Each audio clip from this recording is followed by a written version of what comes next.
one of the really good ideas that comes along every now and then is the screwdriver antenna.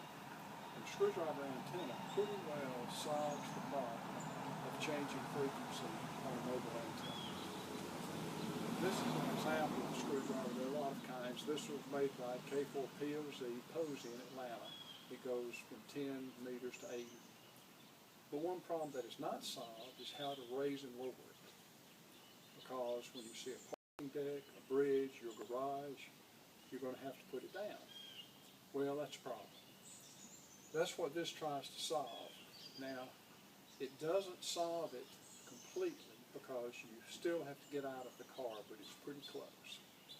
What I have here is an old TV rotor that I picked up at Hamfest for almost nothing, but you can get them from High Gain MFJ today for about $70. So this rotor works fine to raise and lower the antenna. The only problem is it doesn't have a brake, so we have to rig up a brake. And that's what these pins are. These pins keep the antenna straight up when you go around the curve, back and forth, because that torque is too much for the rotor, but the pins work out just fine.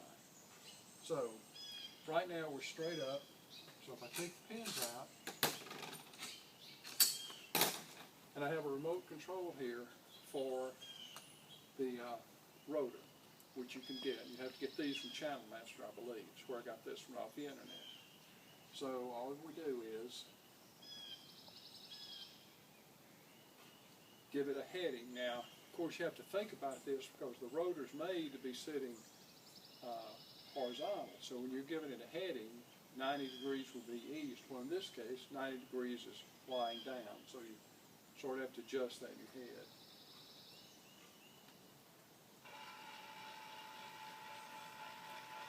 And we have to not give it completely 90 degrees because it's going to coast after it stops.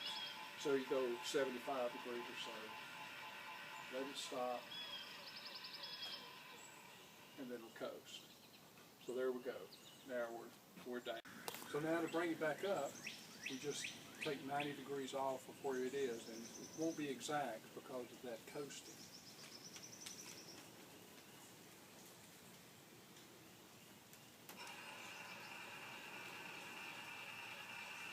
And so sometimes we fall a little short, maybe go a little past, and you adjust it by a degree or two.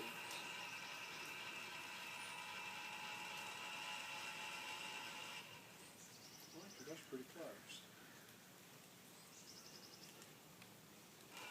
Pop it back a little. And then we're back vertical, and then we can stick these pins in.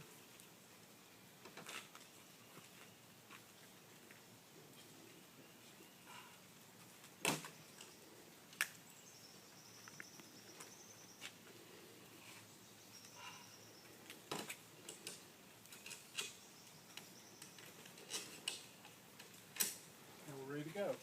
Now, for a long trip, you of course put wing nuts on the bottom of it just to kind of hold it in place, but it works fine just like it is. You get a little closer, and let's look at how this is mounted.